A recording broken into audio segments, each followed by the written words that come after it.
बातमीपत्राच्या सुरुवातीला आज अतिशय महत्त्वाची बातमी, आज दिवसभरातली सगळ्यात मोठी बातमी, कारण वक्फ कायद्यासंदर्भातली बातमी। नव्या वक्फ कायद्याला 7 दिवसांची अंतरिम स्थगिती देण्यात आली आहे। केंद्र सरकारनं जैसे थे परिस्थिती ठेवावी आणि केंद्रानं 7 दिवसात उत्तर द्यावं असे निर्देश सुप्रीम कोर्टानं आता दिले।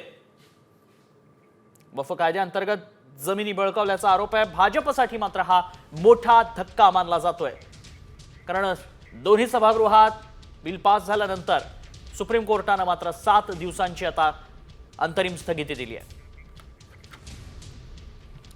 वक्फ संबंधी फार मोठे बदल आता आम्हाला नको, सुप्रीम कोर्ट काय म्हणाला ते आपण पाहतोय। नव्या वक्फनुसार कुठलीही समिती नियुक्त होणार नाही। सध्या परिस्थिती जैसे थे ठेवा। वक्फ संदर्भातील 2 कलमांना स्थगिती देण्यात आली आहे। केंद्र सरकारनं 7 दिवसात उत्तर द्यावं। वक्फ बोर्ड किंवा परिषदेवरच्या नियुक्त्या नको।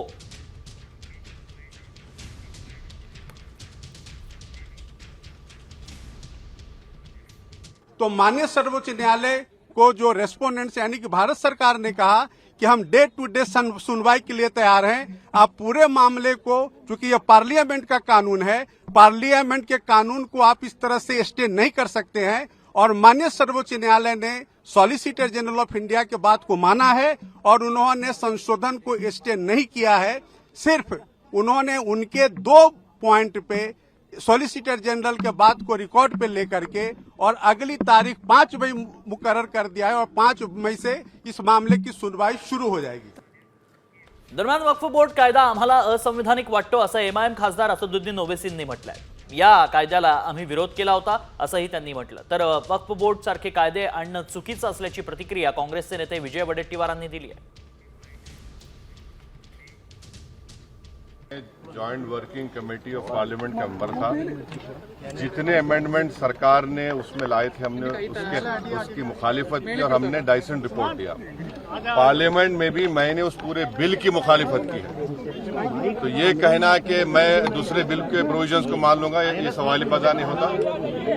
हम पूरे उस बिल को उस एक्ट को अनकॉन्स्टिट्यूशनल मानते हैं और ये आर्टिकल 25, आर्टिकल 26, 14 और 15 और 29 का ग्रेव वायलेशन है। ये हम पहले से ही बोल किया है और आज फिर आपके सामने रिपीट कर रहा हूं।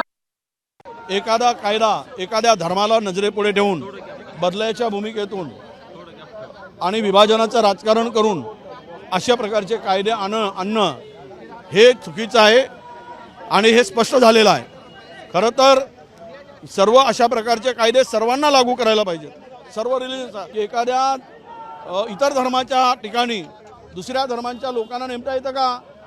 ते करू शकतो का आपण? पण ते करू शकत नाही। फक्त आणि फक्त केवळ एका समुदायाला, एका रिलीजन्सला ध्रुवीकरणासाठी केलेले टार्गेट होता। हे सर्वोच्च न्यायालयाला पटलेलं आहे, म्हणून त्याला स्थगिती दिली आहे। मी त्यांचे आभार मानतो।